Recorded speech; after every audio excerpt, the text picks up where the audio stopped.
Okay, hello and welcome to the Old Gold and Black for another one of these Old Gold Meets videos. We're here with Talking Wolves' own Matt Cooper. How you doing, Matt? I'm good, mate. How are you? Boston, eh? Thanks for having me on the Old Gold and Black. It's a pleasure. It's about time I finally I know, I don't think came you on the channel. I don't think you have been, yeah. Been on Talking Wolves a lot. Do you want to give anything a plug, Matt, before you start? Just Talking Wolves over all our socials, and you can follow me on Twitter at mcooperrights. I think that's about it. Yeah, I'm not pushing And LinkedIn. If you want to follow me on LinkedIn, if anyone wants to see hospitality tickets, then yeah, follow me on LinkedIn. Not for the Wolves, so no. Oh, I can get them for the Wolves, okay. But I know a bloke. Oh. No, Great. I don't think we can avoid the obvious topic of conversation last night. Absolutely. Talk us through it. What was your... Just amazing. Like, we've not had our Boxing Day fixture, had we? So it was very odd not playing on it Boxing felt Day. weird, and I got the metro into town early, and the pubs were absolutely rammed, and it felt like a Boxing Day fixture, but we all knew it wasn't. But I think people were treating it as the Boxing Day fixture. Everyone was tanked up in town. It was it was beautiful. And I don't usually drink before the games. However, against City yesterday, it was a little bit different. You have to do that now for every game. You do realise that now. That's no problems whatsoever. Superstitions. That's what I always say. Yeah, no, we had a few. My brother met a few people. It was just nice. It was there seemed for some reason a real kind of togetherness in town. That might sound a little bit odd, but walking to the ground, everyone was singing, and normally you don't you get it a little bit, but for big games, don't you? Yeah, I mean it's quite cool because I normally park not by the subway, so I don't normally come through. So I come through yesterday, and it's just amazing. Like, the atmosphere was electric, and I got into the ground thinking, God, we're gonna have a good game on our hands here. And then VAR happened, but nearly ruined it for us all. That's been glossed over now as a result of the game. But at half time, I think everybody was just furious, and just Wolves are the only team now who've not benefited from in any sort of way from VAR. Do you think we're ever gonna receive anything? I reckon we will against Liverpool. Do you? I think that's our call, because they are like the VAR side and most people's opinions. But I said yesterday in my write-up for the Express and Star on Twitter, I don't think we should be talking about VAR, although it is a big talking point in the game. It's irrelevant, because I think we should talk about the character that those players shown and that fighting spirit to go 2-0 down against the champions of England. I mean, twice now, champions of England.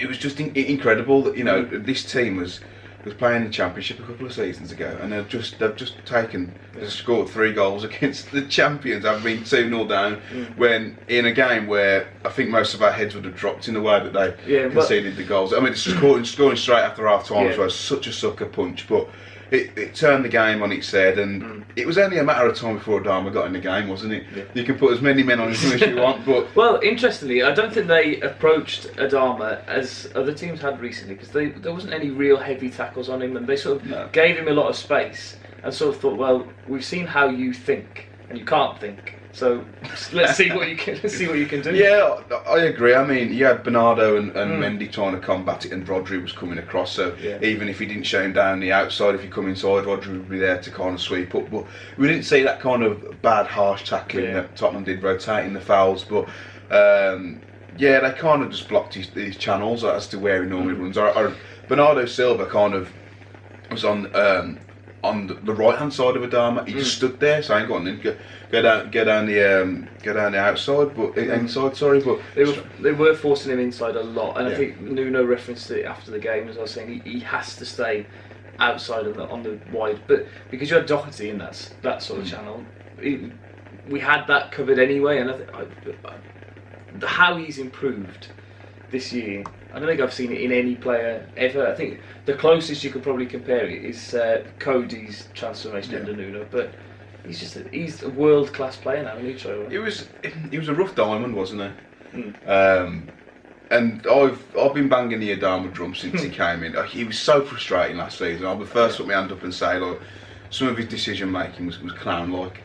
But he was only getting 5 or 10 minutes to impress. So every time he got on the ball, he wanted to take someone on and take on the whole team, because he wanted to start. And when you have Cav and Costa, when we were playing the 3-4-3, they're starting ahead of him. We were years behind him.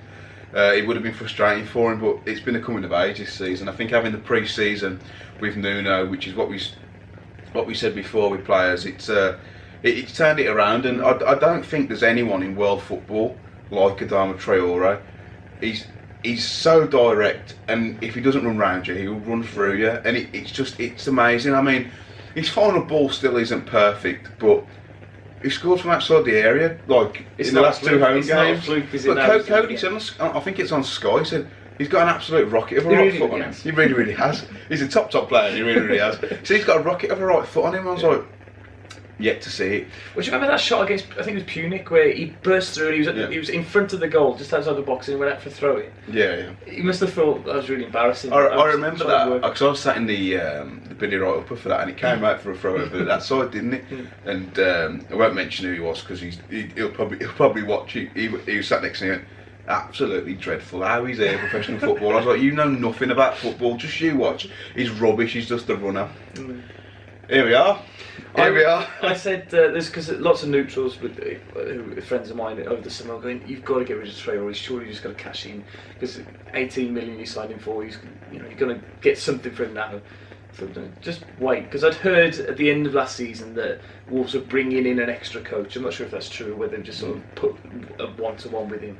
But it's that level of coaching and that one-to-one coaching that he's getting, that if he was to go to say Spurs or City, who obviously would be interested in that after his performances, you won't get that there, and he will decline back to where he was last season, won't he? Yeah, I mean Chelsea were interested in him last season. They were looking at that right wing back position, which you've seen him play. We saw him play against City in the away leg, and he had Sterling in his pocket. But even when he's not playing well, he still drags 3 men out of him, which gives a lot of space for a player to run into. I mean, you look at the Doherty goal yesterday. I'm not sure when this is going out. On for the City game. His goal, he was kind of already in field.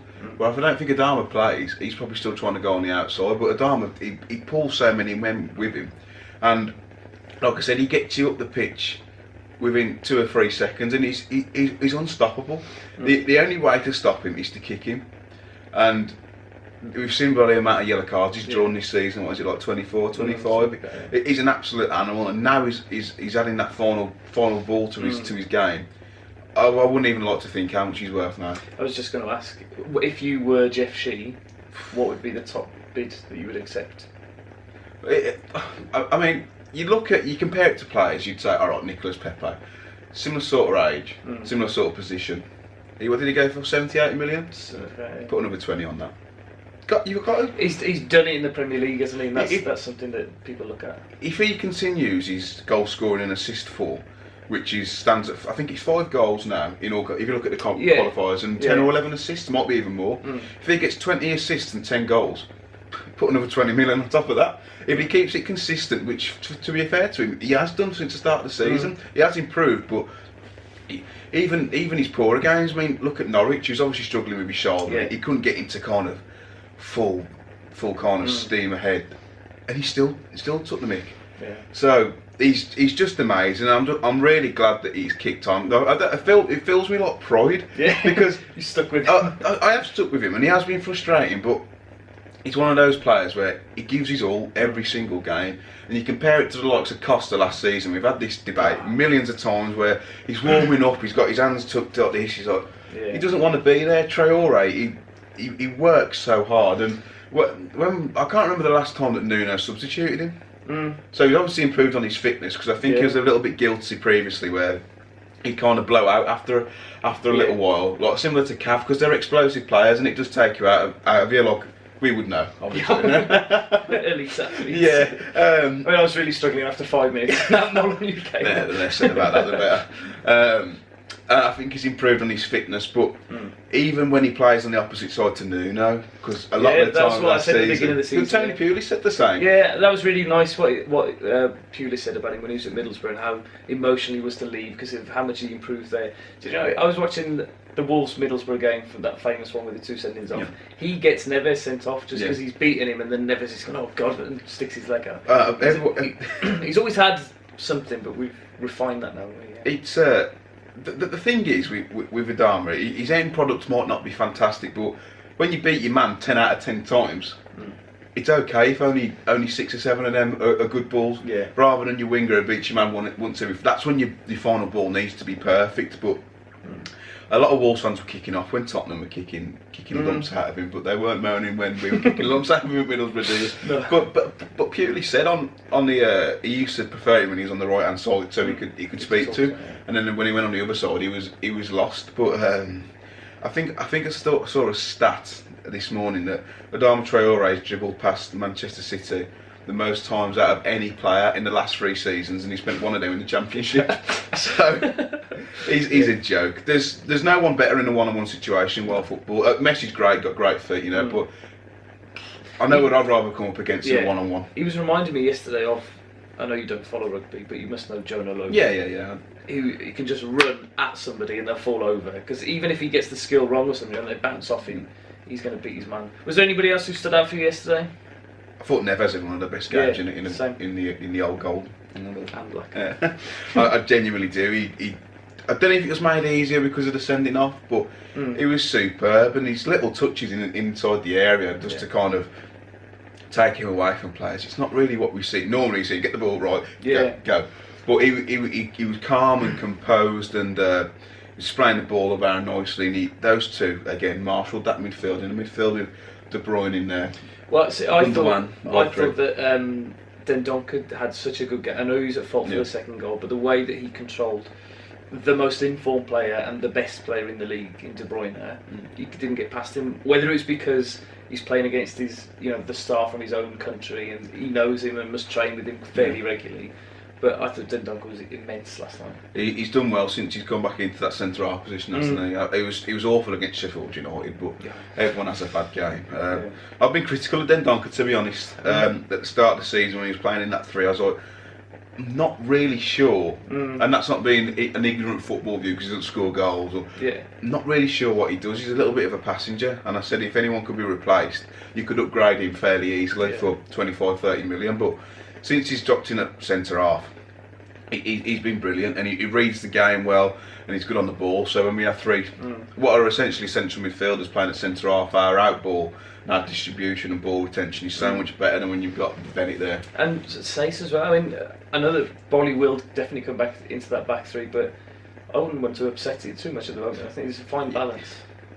It's a strange one. I think we've only lost 2 games since Bolly's been out, and that was Villa away in the Cup and Tottenham at home. So you look at that and think, well, if changed from the end broken, but it's Bolly, isn't it? He's a colossal. I know I said on the Talking Wolves podcast last week that for me, Coady would and I haven't got an agenda against Coady because I was watching him yesterday, and he did. There was one point where he shepherded Sterling out for a goal kick, and I thought he needs to be in the England squad now. He's done more than enough to prove himself at the Premier League level. Southgate said when he came into the Premier League, we just want to see him against the top teams. Where Cody's showing consistently that he can do it, but we're better than England, I think. If Wolves were to play against England this week, I think Wolves win. So I would put Bolly or with Dendoncker. Bolly would come in for Coady for me, but I love Coady. I don't know. I think with the England shout, it's difficult because he's very much a system player. Have you seen the heat map?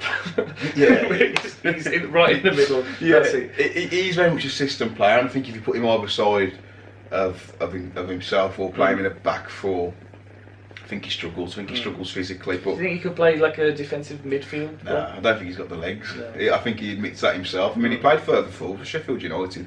So I just didn't. They laughed and he's really slow. He runs in treacle, but what he lacks in pace, he's got up there. And I think his leadership skills.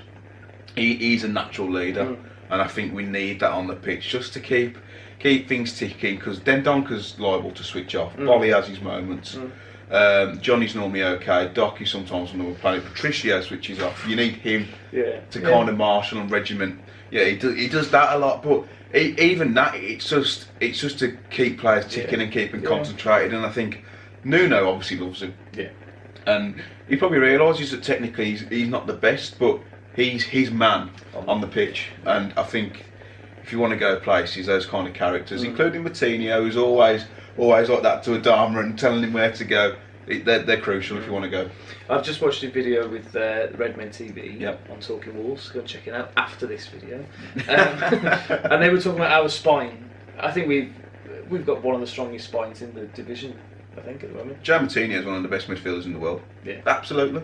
Even at his age, in his role, he's not a De Bruyne. He doesn't shoot forward. He doesn't score from distance. But in that role, there's not many better. Neves is kind of the apprentice, isn't he? Who I think will be better than Moutinho at some point. Still got a long way to go, but it is a very, very strong spine. Jimenez is, although he can be frustrating. I mean, the Norwich game was ridiculous. The fancy flicks, and he brought this ball down, and it was a superb touch. And then he tried to take it around another two players, and he lost it. And I was like, get him off. But you say that, his assist yesterday was a fancy flick. He stopped the ball dead and just rolled it calmly backwards. He knew where Doc was going to be. When it works, it's sublime. When it doesn't, it's frustrating. There's 9 times that it doesn't. We've got to give so much credit to Jimenez, because he was a bench warmer at Benfica. Yeah. And he's come in, and I was critical of him when he first came in. I was like, he's not the man to lead our front line. He had a first touch like a trampoline. And if you look at that player who played against Everton in the first game of last season, albeit he scored, he's a different player. The mask has come off and he's tremendous. He's got a bit of everything. Yeah. And I think you need that as a sole number 9. His link-up play though is tremendous, and that Jota and that Jimenez and Adama partnership is flourishing. Brilliant. There was a point. There was the Palace game away from home this season where I was watching those two closely, and there were so many times that Jimenez was just waving his arms in the air and rolling his eyes at Traore. I don't what it is, whether they had a special moment together in Marbella or something. in the ice baths. They have clicked, and they. I mean, I think if you take one of them out of the team, if one of them gets sold, I think it all starts to crumble. Then that's the problem, or the issue perhaps, is that it's such a fine balance at the moment. And if one of them gets their heads turned by a bigger team or something like that, then you start to worry about what's going to happen next. I don't think Adama would go. I think he looks happy at Wolves. Have you seen him singing on the? Happy birthday. I mean, when I met him, he seems a bit of a clown. Yeah. But in a nice way, like he's just happy-go-lucky. He's like doesn't have really any worries, and I offered him a race in the car park at the end of season dinner. And he's like, "Really? You want the race?" And he was like, "Imagine if he does his hamstring race." Oh, imagine! And he was just a top fella. He really is. But I think he's happy at Wolves. He's kind of took it up another 5 levels under Nuno. I think if Nuno left, it'd be a different story. But he's happy. He's continuing his development, and he's only a young lad. He's 23, same age as me. I mean, similar builds. You can still make it one day. Yeah, but Jamie Vardy didn't make it into the Premier League. Yeah, that's the difference between me and Jamie Vardy, though. You're far classier. Yeah, I'm better on the ball. He's still got a long way to develop, but if he continues to develop, he'll be going back to Barcelona or Real Madrid. Right, I'm going to ask you now then, because the transfer rumours are starting to swirl. Hwang, what do you know about him? Well, I've watched him a couple of times against Liverpool. I saw him at Anfield in that leg when he scored and he put Van Dijk on his arse. And if you put Van Dijk on his backside... that's okay. Yeah. Then you're a good player. Yeah. Because Van Dijk's probably, if not the best centre-half in the world. Ramos, Varane. He plays in a 3 with Haaland and Minamino, who's gone to Liverpool. Haaland will be off. Yeah. In my opinion, I think Haaland is the big signing, but because he's the talisman, he's the out and out forward. But I think he's kind of already hit that peak. I mean, I could be wrong, and I think he's going for the most money because he's already there. Hwang is he's very technical. He's quick on the ball. He's I don't know. He's a player that I don't think we have in terms of like his skillfulness. I mean, Adama and Jota have got quick feet, but you never see him, doing drag backs or that kind of thing. And he's a very good player. I was shocked when I saw him linked with us, because I thought there's no way that we'll sign him. He'll go somewhere else. But it looks as if it's edging closer. He doesn't really play through the middle. He's either on the left or the right, which is fine for me, because I think that's where we need cover exactly. the most. I think Neto's come on really well, but there isn't really cover on the right hand side. Is there for Traore? I wouldn't even know who would play in that position if Traore's not there. probably Neto, wouldn't it? It'd have to be. And you'd have to mix everything. Yeah. Put him cutting in onto his left. But if we sign Hwang, I think it'd be a great signing. And there's a lot of other clubs in Europe who and top clubs as well. Interesting. Yeah. Feel a bit sorry for Salzburg having their assets stripped, but they're owned by Red Bull, so I'm sure that'll bring in somebody else. But he's a top player. He really is. What's the situation with him in Europe then? Or is he coming to us now in January, or is it likely to be in the summer? I can't envisage Wolves spending £27 million on someone to loan back. I think if they do loan him back, you'll see a reduction in the fee, probably around the £23 million mark. But I can't see us loaning him back. We need the players. Yeah. What's the point spending that much money when you can't get him until the summer? So will he be cup tied for the year? No, he's played in Champions League. They've dropped down, haven't they, to the Europa League? As long as he doesn't play for them, which he won't, I think he'll be able to play. Yes, it's a different competition. I know there was a bit of hoo-ha around that last season with Aubameyang, maybe. Oh, okay. A couple of seasons ago, I think, and I think they changed it after that. So I think, don't quote me on it, but I think he should be able to play. But they're the players that we need to be going for. Yeah. Because the problem is at Wolves is to strengthen the squad. We've either got to spend a lot of money. And B, attract players who are already at top clubs. It's difficult because the starting 11's that strong. It's tough to attract people who are better without paying 70-80 million. It's the problem that Spurs had for many years, because how are they going to sign a striker when they know they're not going to be their first choice, because Kane is always going to... And every time strikers come in, he'd be absolutely pants anyway, isn't he? Like, that was it. Janssen they had. They had Soldado as well, and some rubbish there. Yeah. So, I mentioned earlier you spoke to Redmen TV. Did it fill you with confidence for the game, or did you think? It's just kind of reaffirmed my feelings towards it. Listen, it's a free hit. And Chris said to me, "Will Nuno rotate the squad?" I was like, "Can't." We haven't got the facilities for that, big man. We really don't. I said we might see 2 or 3 come out, but apart from that, we'll be getting calls up if he wants to make 11. We haven't got the depth for wholesale changes, and I think if we go there and play a similar team we did against the Villa, it would just be suicide. Well, it's not going to happen. No. That won't happen. There won't be any rotation. I can't remember who said it, but somebody on Twitter said, I don't think Wolves overexerted themselves last night against City. No. They're obviously not going to be training today. They'll be resting, sleeping, eating, whatever. And then travel up later today.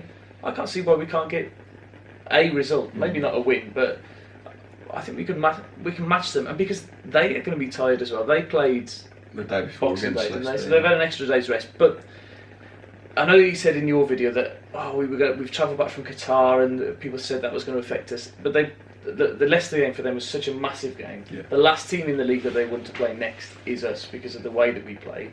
We're not going to give them a second, and it's not going to be like the game at the end of last season where our season was done and we still had chances. We still should have got something from that game. Doherty hit the bar, didn't he, and stuff like that. So I think there's a chance that we can get something. I would love it if we beat them. I would really love it. Yeah, I would love it if we beat them. We always score as well. It's only the first game of the season where we did score, but it got ruled out. So I think we'll get something. I think the most we can hope for is a draw, because that front threes. Well, Chris said he reckons they'll rest players. Who have they got? Well, they've got Everton in the cup, haven't they? Well, and I assume a New Year's Day fixture as well. So they will have to rotate some. I think if they don't play Mane, I think I would fancy our chances. Yeah, I mean, he's the only one. When I did speak to Redmen TV, you can see the video on their channel as well, or ours. He said Mane's had a bit of a dip. He's still playing at a world class level, but he's just not scoring. He said it's usually 1 out of 3, the front 3. He isn't playing as well as the other 2. But he said Firmino is looking a lot sharper now. So. He scored 2 goals over in Qatar and it looked really good. And then you look at the wide players like Trent and Robertson. I mean, Trent's assisting for fun, and if you stop him coming down the side, they'll play through the middle. And which, if they play that midfield 3 against our 2, I think we could struggle, because they are very dynamic, aren't they, in the play? So it's going to be tough. Do you think that their levels might drop now that the gap to City is so massive? Because they've been so focused for the first half of the season, but the job's done now, isn't it? I think there's always a danger of the kind of being a bit complacent with obviously us winning last night, then beating Leicester. That gap is huge. Now it's how many points is it now? 14. We're only 8 points behind Man City. That's mad. And they're not going to lose a title. And I think Klopp will be saying, like, game by game. I know it's don't let this slip, but they won't. They can't do. And I think they will. If they're going to have a bit of a blip, it's going to be like February, March time. I don't think they're playing too well to have a blip. And well, are they though? Because that Watford game, a better team wins that game, don't they? It might be just a level of opponent, no? Again, yeah, being complacent. But we're not Watford, but they know they'll have a game on their hands. So I'm hoping we can go there and win. But again, I live in hope, and if we lose, then so be it. We looked at the Man City and Liverpool games on paper, and if you'd have said you'll come away 3 points from 6, you'd be like, fantastic, we'll take that. See, I predicted last week that we would win one of these 2 fixtures. Now that we've won this one, I want to win the next one as well. I'd love to, but I just can't see it happening. They're the best team in the world. They're the best team in the world. There's no one better. Well, they've just won the Club World Cup. Well, yeah. So, yeah. For me, they're the best team in the world. Okay. What about the rest of the Wolves season? Now, with 2 points off the top 4, is that realistic to expect? Or not to expect, but to challenge for? Well, I think we're 12-1 with a bookie, so that tells you all you need to know that it's probably not going to happen. Stranger things have happened. They have, but it all depends how much of a strong window we have in January. Vallejo's going to go back. That frees up a loan spot. He's been a bit useless. I can't believe he's only played. Is it 162 minutes of Premier League football? Because I'm sure he's played more than that. And he played like 90 minutes against Punic. So, he played against Turin as well, didn't he? And Villa in the cup. So yeah, 162 league football is pretty poor, isn't it? Yeah, it's just not clicked. And as we put it on Talking Wolves today, there's offers from Spain and Germany, so it looks like he's going to. Because he was in Germany before, didn't really set the place up. But they rated him at Real Madrid. They gave him a new contract before he came over. But you look at him and think, he's not the biggest. He's small in stature. He's going to be good on the ball.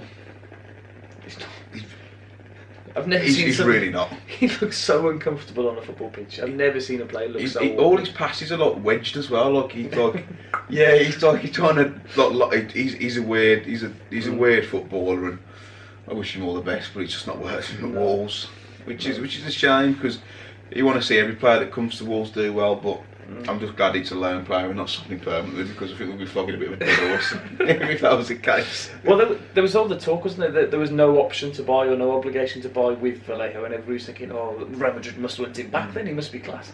But it turns out Wolves must have gone, no, we'll have a look first. Yeah. I think the option to buy is always a good option. Yeah, I think I'd rather focus on the Europa League just because of the memories that we are making now. I know you went to Turin. Did you go to? Oh yeah. Did you hit my policeman? It wasn't deserved. When we going to Barcelona, are you going to Barcelona? No, I didn't think got a job. No, so have I, mate. But I still haven't had my leave confirmed yet. I should probably get that sorted. If you're watching. Probably not. No, nobody is. No. Hello. Not at this point. We're going to be in the Premier League next season. Oh yeah. So let's just focus on the Europa League.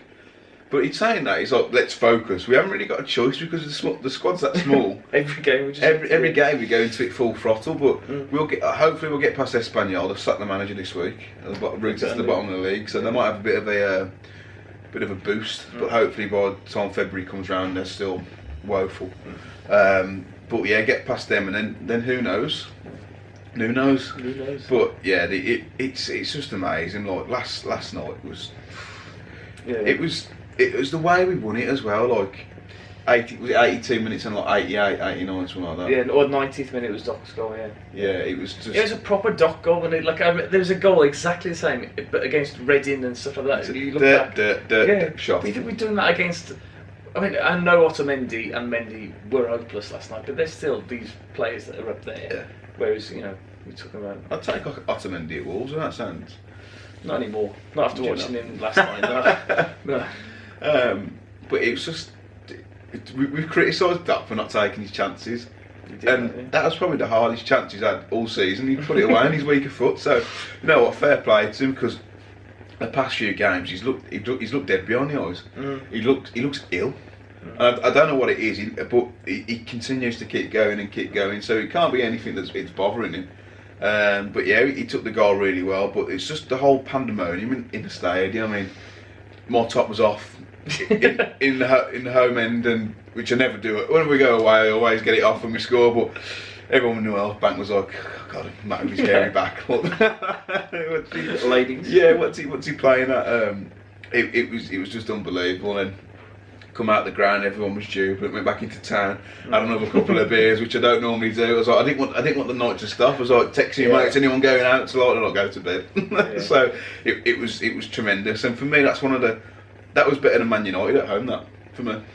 Because of the comeback as well, and nobody expected it before the game, during the game. So in the last 10 minutes, we thought, "Oh my God, we're going to win." And Man City are a lot better side than Man United. Yeah, 100%. I know it was the Man United game was a trip to Wembley if we won, but that last night was just unbelievable, and every player won their individual battles. Yeah, and I think now you have to class Nuno as a world-class manager. You have to put him in those brackets with Pep and Klopp because of the job he's done. Even though he hasn't won a trophy yet. Doesn't matter, mate. Doesn't matter. It'll come. Klopp hadn't won a trophy for 3 or 4 years, and he's won Champions League, and he's about to win the Prem. So we're in 2.5 years of Nuno now. 2.5. Yeah. I expect him to win a trophy within 4. I think sooner than that. I think we will win this. I hope we will win this season. If we win the Europa League, mate, you have to put out a search party for me because I won't be coming out. We're going east from Gdansk. It's been a whirlwind year. I've loved 95% of it, apart from Watford away. Watford in the cup. Yeah. But for 95% of that, it was amazing as well. Just that last 10 seconds when Dundalk. They galvanised the rest of the season though for us. Well, those Deeney comments, I think. Yeah. I think, and similar to, we've mentioned Liverpool a lot, but them losing the Champions League and them missing out on the title last year, that's the reason why they're doing so well now. It's fired them on. I think that is a moment that we'll look back on in years to come and think it was then. That's what spurred us on. The fellow at Red Men TV, Chris said, I said, what's the difference between last season and this season? He went, winning the Champions League. He said it's took us to another level, and these players have tasted that success and they want more. And I think if we win a trophy at Wolves, whether that be the FA Cup or even the Europa League, it will just spur them on more, and it'll keep that group of players together for longer than I think they will. And I think they will stay together for another couple of years. But if we do win the Europa League, will you be singing Champions of Europe? Because I certainly will be. We were singing Champions of Asia yesterday. Yeah, but that's because we beat City in the final, wasn't it? That will be immortalised now as well, because it was they were singing it as the ball comes over for Edison to get red carded. So everybody's going to hear that now all the time. Think, what are you singing about? I think, didn't Sterling miss a penalty against Wolves? Yeah, he did. He's missed 3 penalties this season against Wolves. I said to my dad, as he stood up for that first penalty, he said, he missed one, but I think he blazed over the bar, didn't he? I don't think. I'm not sure. Patricio's really good on penalties. Yeah, and really good. He said at the beginning of the season that he'd had to change the way that he saves them because you have to have a foot on the line, and they checked that last night. That was okay, but I don't talk about VAR again. I had an absolute blinder on my fantasy team though. Did you? Oh my God, I was struggling before that game. I had a lot riding on it, but I had captain Sterling. Vice captain De Bruyne, got Traore and Jimenez in the team, and Moutinho. So we ended up on 69 points for the week, which is absolutely super. I felt that at half time, that I don't know if you wouldn't have seen it yesterday because you were featuring on Harry Mansell's vlog. Well, I wanted to go and get a beer, but he was come on the vlog. No, and he's a good lad. But there's a woman who, what she does is she reads out the stats that are on the screen. Yeah. I mean, what do you get paid to do that? Read it off the screen. And then she goes... she's a presenter though, isn't she? I can't remember her name. I present a cat. It's not Gabby, is it? Gabriella? Yeah, it's something like that. But, I mean, I didn't like that. And then she reads out the fantasy football stats. She goes, well, because Rui Patricio saved the penalty, he gets 2 points. But then because he conceded the goal, he loses 2 points. Yeah, he ended up on 6 points at Rui. Yeah. I don't mind the reading out of the stats. I think it's better than... I think it's patronising. Do you think? It's on the board. If you just say the stats are on the board there if you want to see them. I say it's better than when Steve Daly was interviewing those players and just reading their Wikipedia page. He plays to play for Wolves, and he's like, I can't understand. In the North Bank, the PA system is so bad. Is it? Oh, you can't hear anything. I don't know whether it's the PA system or just the sheer amount of reverb, but it's horrible. You can't hear a word. But I think that's the least amount of possession Pep Guardiola's had as a manager. Yeah, it is in any game, and then with the second team to do the double over them in the league. It was, this is why Nuno has to be class in that bracket. He has to be. You can't argue with the job that he's done. But for me, a world class manager is somebody that you know is going to win you a trophy, and I think he will. Yeah. But say you were Man City trying to replace Guardiola, and you weren't a proven manager. Yeah. I don't think you go for Nuno just yet. But do you think Klopp or Guardiola or Simeone could win a trophy with our team at the minute? No, but Nuno would, because it's such a tight, as we said earlier, it's a tight group. If you give him a couple of more seasons, get rid of the fringe player. I'm not going to say Deadwood because that's unfair. But you get rid of Miranda, you get rid of Bennett, you potentially replace Coady, you potentially replace another centre half, you get another winger in, another midfield. You make 6 or 7 changes in and out. There's no reason why we couldn't win a trophy if we improve on the players we've got. They're also young as well. You think of, I mean, not even Vinagre, the starting team. Sace is only 26, something like that. Yeah. So he's probably just coming into his prime now. Dendonker's 24. 24, 25, yeah. So they're all going to get better in the next couple of years, and all these experiences of beating these top teams are going to take them that one step further. The only thing that worries me is replacing Moutinho. Well, I think the expectation would be that Neves will do that, and then we'll have to replace Neves with. Yeah. There was that Pedro Gonçalves or something. He seems to have disappeared. He's gone now. Is it Pacos Ferreira? He's playing that, or somewhere like that in Portugal. They're doing. I think it's a Mendes has basically got the team, and he's doing really well. I don't think it's actually Pacos Ferreira. It's someone else, but I think Neves is more replaceable than Moutinho. But the thing is, Moutinho, it's that experience. Like you can buy it, but you can't. If you buy that kind of level of experience, then you kind of the abilities not where you need it to be, or the legs. But he's got absolutely everything. So he's one in a million in terms of spending £5 million on him, getting that level of a bit of crypto. Oh yeah, shares somewhere. But yeah, he's an absolute steal, and he's got to be one of the bargains of the decade, which is the 10-year period from 2010 to end of 2019. Harry, who did struggle with that, didn't he, on the Talking Wolves podcast, and his pronunciation. Yeah. Right, I'll end with one last question then. How do you want to be remembered? No. I don't know if you watch or listen to Quickly Kevin. I don't. It's a 90s football podcast, but so they always talk about the 90s, and then they say at the end, if you could go back to the beginning of the decade and live it all again exactly as it was, would you? In terms of just Wolves? In terms of, not we won't get too deep. That's episode 7. Yeah, why not? Because you went through all that turmoil initially, and it looked bleak. I mean, we were never going to go out of business or anything like that, but it was just the fear of stagnation, just going nowhere quick. And when you stand still, you go backwards.